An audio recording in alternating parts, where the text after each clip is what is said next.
Okay, before we get to immigration, there are two little snippets I want to finish up about urban growth, conditions of life in the cities. And I was telling you about the dumbbell tenements and how there are windows on the sort of the air shaft as buildings were built, one abutting on another. You have this little inset on each one that's supposed to be an air shaft for ventilation, but it's way too tempting just to dump your garbage down in the air shaft. So typically what happens is that thing just fills up. It fills up from floor to floor as people dump stuff in there that decomposes and has large rat populations such as that. You're going to board up the windows when the level passes your floor.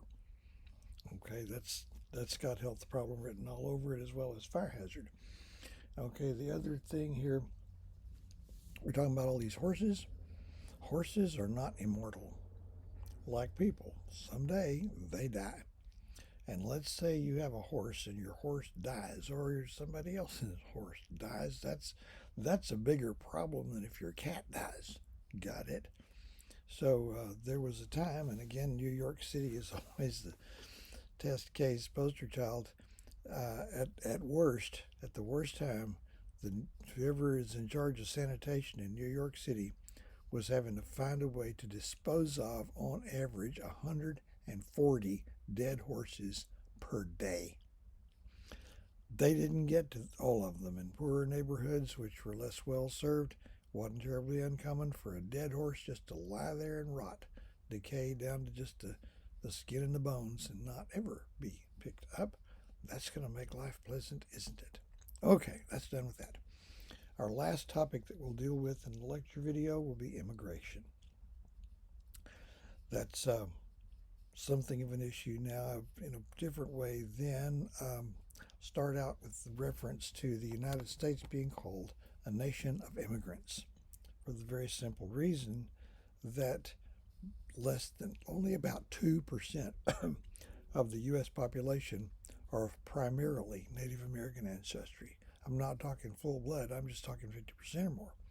The other 98% of us came here, or we were descended from people who came here or were brought here sometime in the last few centuries. If, aside from Native American ancestry, if you had ancestors living in what's now the United States only 400 years ago, that's unusual and rare. 300 years ago is fairly rare. Okay, but compare that to the old world. Just one little case here I read about years ago. And this could have been upwards of a century that this little bit of research was taking place. Somebody noticed that there were fishing villages on the east coast of Italy, where Italy is, where family names seemed to be of Greek derivation. Unusual percentages of family names that seem to come from the Greek. Okay, it didn't take very long to resolve that those villages had begun as Greek colonies established in the 5th century BC. So their families have been living in that one spot for 2.5 millennia. We have nothing to compare with that. So we are a nation of immigrants. Okay.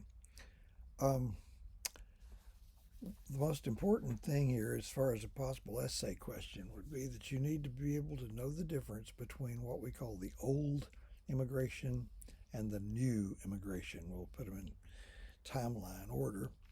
The term old immigration, it doesn't refer to African Americans who were brought here against their will. Refers to people from Europe.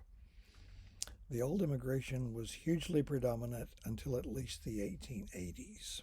Okay, and it's mainly where they were coming from. The ethnic population, to the extent that people had any kind of ethnic identity, would be overwhelmingly English and or German. The English were here first, gives the country a good bit of its culture, its language, the basics of its legal system, that sort of thing. One of these companies that'll test your DNA, they ran a TV special one time identifying who Americans are and what kind of different ethnic groups they'd found represented from their DNA samples. And if all you knew was what that show told you, you would have the idea that English immigrants are just, a few Quakers that came in the 1680s. That is way, way, way off. So they're Northwest Europeans. Uh, Also, you'd have people from a region called Scandinavia. That's going to be Norway, Sweden, and Denmark. They're going to be people from that are Dutch from the Netherlands, some French, but it's overwhelmingly Northwest Europeans. And since they have way more cultural cohesiveness today, they tended strongly to be Protestants.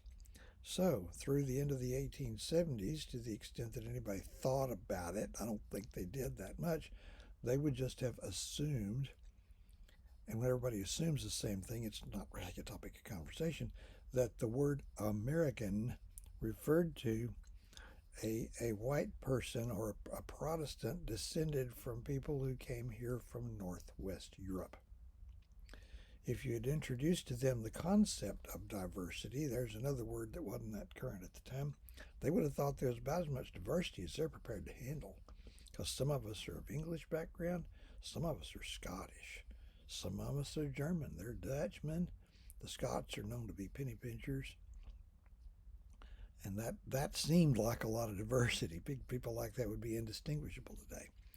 And more people took their religious identity seriously. So you got your Episcopalians and your Lutherans and your Presbyterians and your Baptists and Methodists and such as that. And the country was overwhelmingly and for a good while quite militantly Protestant. Catholic immigrants were held at arm's length, like the Irish. The Irish endured serious resistance. It wasn't ethnic, it was religious. The fear was that they and Catholics who were coming from Germany, they owed their primary allegiance to a foreign potentate, the Pope, and that they could not be trusted to be fully American. But the word American had an ethnic definition to it, an ethnic component, and to the extent that you deviated from those norms, you weren't really quite fully an American. That's the old immigration. Those aren't bad people. You'd be tempted to think, oh, those are the bad guys. No, they're just people living their lives and assuming what they assume. One of the most sinister things I see today is we're moving very close to people thinking it's a legitimate function of the state to regulate and conceivably to criminalize certain people's attitudes. That's not what we do in America, while it's still America spelled with a C instead of a K. Maybe you follow me. Okay, the new immigration begins in the 1880s, and it has to do with people coming here from places where very few had come from before, specifically Southern and Eastern Europe. Okay, so two things change to denote the new immigration. One of them is origins, the other is volume. We'll start with volume. For 30 years, we're talking about the 1850s, 60s, 70s, we were holding steady at about 2 million immigrants per decade. Then in the 1880s, that explodes to around 5 million immigrants, slacks off a little in the 1890s, and then sets a new record in the first decade of the 20th century. So just the volume alone rattled some people's cages. A little bit more to the point, we start to see people coming from Southern and Eastern Europe instead of Northern and Western. Primarily Italians and Poles coming in large numbers. Plus, this is about the time Jews who were fleeing religious persecution in Russia began to appear in larger numbers. So it's not that big a percent, 19%, just under a fifth of all immigrants in the 1880s, but it didn't slow down. First decade of the 20th century, when immigration hit then an all-time high, it was 2/3 of all immigrants were of the new immigrant profile. Now, this looked scary to a lot of people because they had this idea in their mind of what kind of backgrounds you had to qualify as an American, and these people didn't. They were somewhat darker skinned, their cultures were different. Some people accused them of being passionate, not a compliment in those days. and they were either Roman Catholic or Eastern Orthodox or perhaps Jewish, owing their allegiance to a foreign potentate. And they didn't assimilate. That's a bum rap because they wouldn't have been accepted if they'd tried.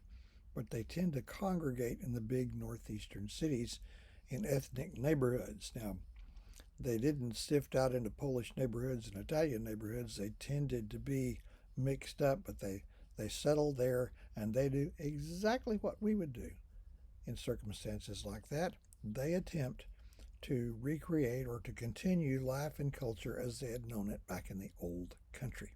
Now, they left the old country for a reason. If they'd been that loyal to the old country, they would have stayed there.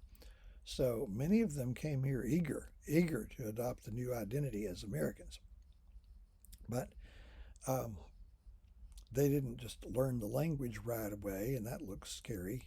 At the beginning of the 20th century, there were over 40 newspapers published in New York City in Italian, and about that many published in Polish. Somebody has figured out since then that the only city in the world with more Italians living in it than New York City was Rome. Warsaw was the only city with more people of Polish extraction than New York City. So it's huge. Now, these people's children and grandchildren will assimilate. Okay, the people from the old country might or might not be minimally functional in English. Their kids probably are, but after the third or fourth generation, they're native speakers of English, and the language of the old country fades away. It's not completely gone, but it doesn't pose any kind of a threat. So don't worry about it. So that's the new immigration. So one more thing before I leave the national ethnic identity thing behind. Most countries in the world to this day, in most countries, nationality and ethnicity are synonyms.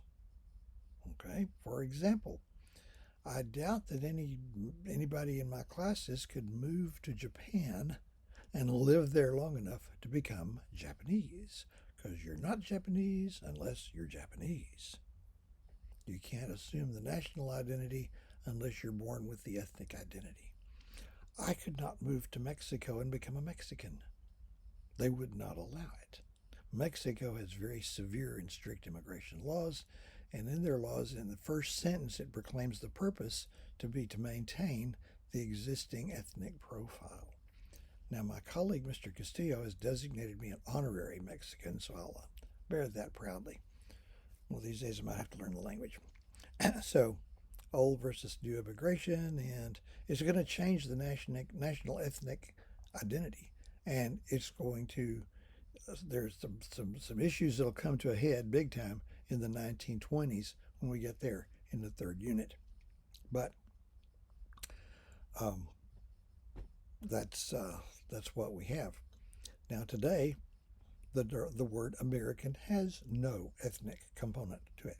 Nobody has a problem with this, as far as I know, as long as we can control immigration.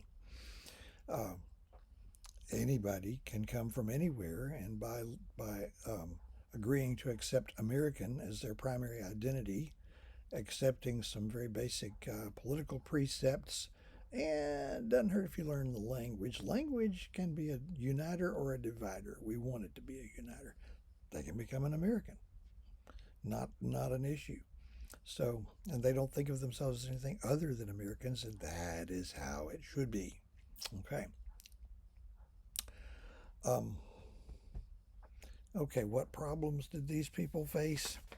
They let me see how much time I got here. I was hoping I'm gonna have to divide this into two. The third one won't be that long, but maybe I can do this very quickly. This part of it, hardships.